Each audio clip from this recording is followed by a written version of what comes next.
welcome to Ehab Said, founder and director of innovation at Biohm, and he will present us a biomimetic future. So welcome. Hello. Thanks for being here. Maybe you saw that I will stop in case you will be longer. Sure. Please. I can dive right in. Thank you. Thank you all for tuning in. I'm just going to share my screen.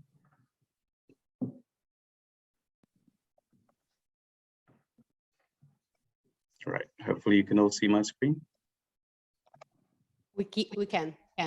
Perfect. Okay.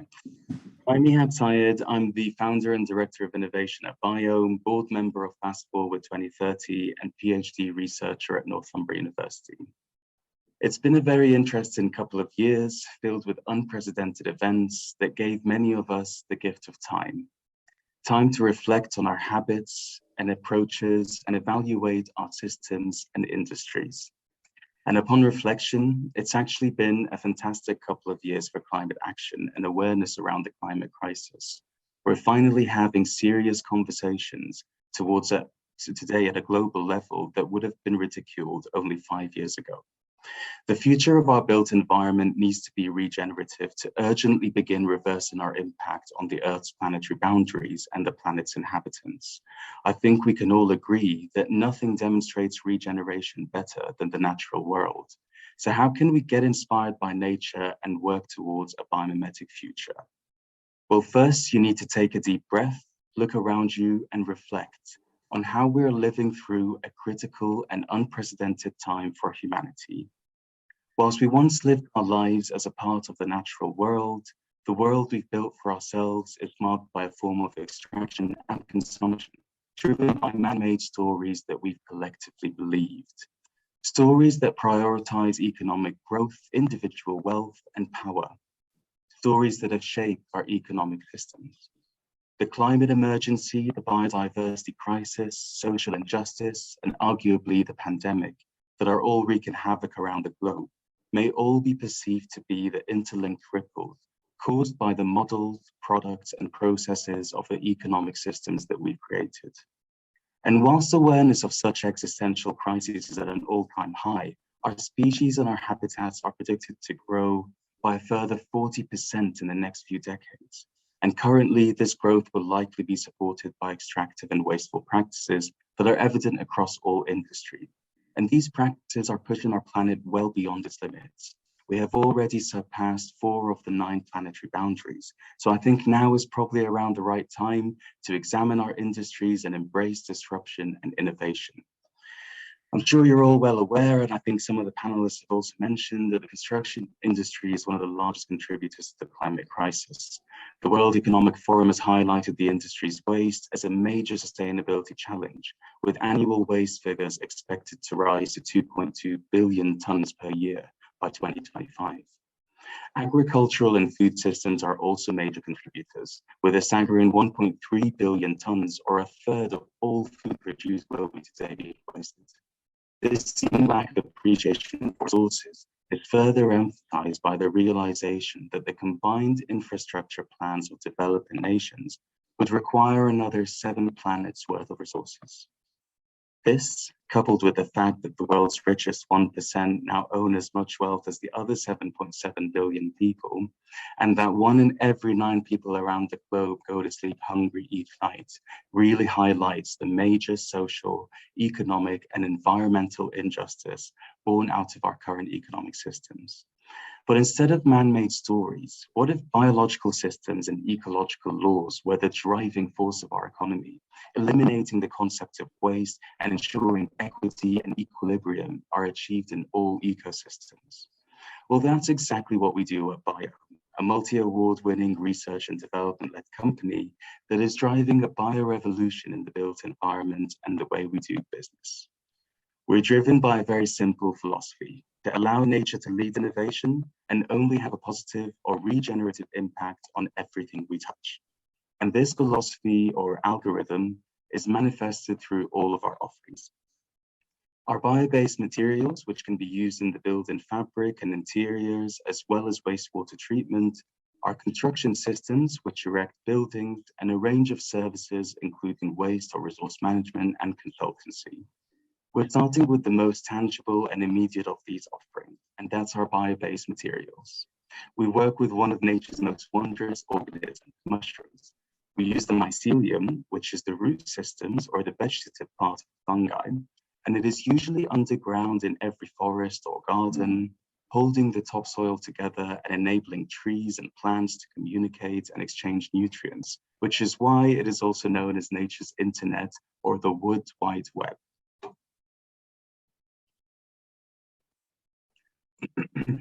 We've developed biologically unique strains of mycelium, and we've naturally accelerated their evolution to favor particular traits that would improve their mechanical and physical properties. And we train them to consume a variety of waste streams and industrial byproducts. This has led to the development of our mycelium insulation, which is currently undergoing its final development phases and is being tested against construction industry standards in-house with research institutes, as well as with accredited bodies. We are both aware of how mycelium insulation was outperforming market-leading synthetic and natural insulation by simply harnessing nature's genius. Now, you may be aware of mycelium's ability to break down toxins, a process known as mycoremediation. Well, we discovered a few years ago that some of our mycelium strains have developed an appetite for plastic. Strains that can successfully consume a number of plastics, including the infamous PU, polyurethane, and PE, polyethylene. And unlike other end-of-life solutions for plastic, which may propagate the plastic crisis, our mycelium completely eliminates the plastic by breaking it down into sugars, hydrocarbons, and carbon dioxide. The sugars and the hydrocarbons are either consumed or stored in the material, and the carbon dioxide is photosynthesized on site. Although we currently only feed our mycelium products organic substrates, we aim to incorporate plastics and other synthetic substrates into our production over time as the technology develops further. Now, we were so inspired by these fungal networks that dominate the forest. So learning how these intricate networks operate has inspired our scaling and production strategy.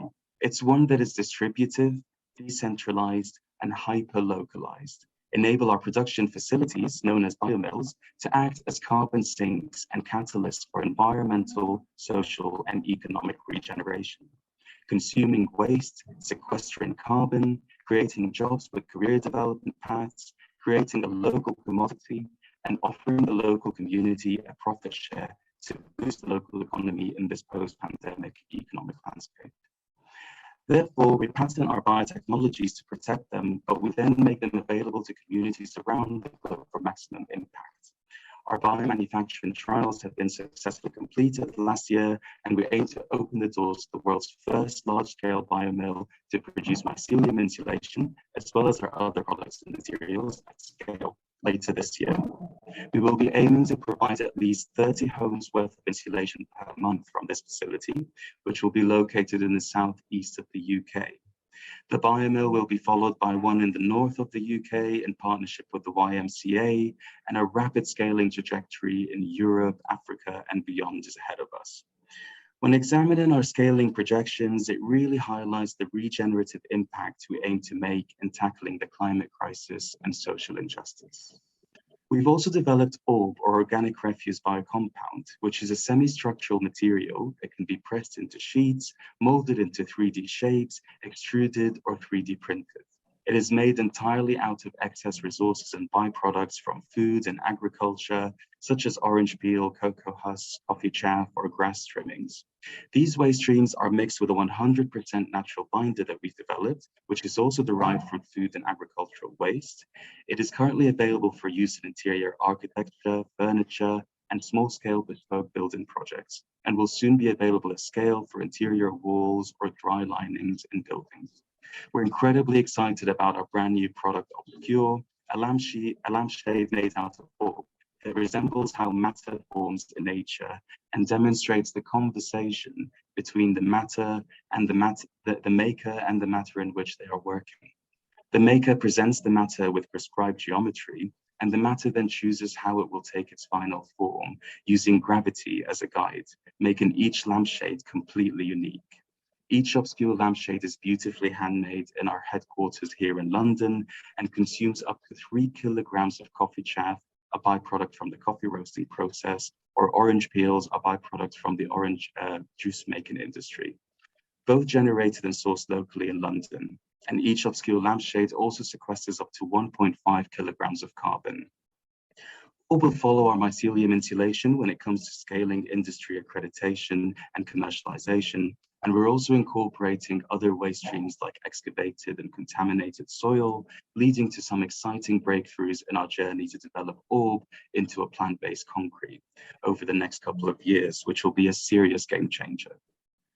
Although our materials are designed to be seamlessly integrated into current practices, we've developed Triagamy, an interlocking construction system that combines all of our materials and is inspired by the way carbon molecules bond to one another. It doesn't require any permanent binders or fasteners to create robust structures that can be deconstructed at any stage of their life, allowing buildings to grow, shrink, and adapt to the needs of their occupants and local community. It reduces build times by 95%, build cost by 70%, and the environmental impact by a staggering 120%, which means that it's a regenerative construction system. It is also patented in all continents in almost 60 countries, and we aim to launch Triagamy with our plant-based concrete in around 2 to 3 years from now. Finally, our services enable and maximize this impact through working alongside some of the world's largest multinationals and key players from various sectors. They include climate positive resource management, which enables large organizations to integrate more regenerative practices in resource or waste management by directing waste streams towards material production and genuine carbon sequestration. We also offer a microremediation service, which is the research and development of scaled end-of-life solutions that eliminate plastic and other toxic resource streams. Material and product development is also another thing we do, which enable organizations to collaborate with us to decarbonize products and supply chains and designs a new approach or a new product that can help address supply chain issues. And finally, with our design service, which enables us to immediately bring nature into properties, we're able to put bespoke interior installations into commercial as well as private properties.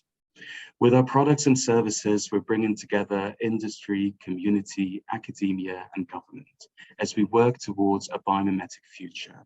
A biomimetic future will allow us to make leaps in the fight against the climate crisis, equitably distribute wealth, and showcase a new global economy that benefits from global interconnectedness and the sharing of knowledge, but works with more reliable local supply chains and empowers local communities. A biomimetic future will allow us to be that species that has managed to radically change its course and heal the planet to flourish harmoniously with all of its inhabitants. And that brings me to the end of my presentation, so please feel free to fire away with any questions, if we have time. Yeah.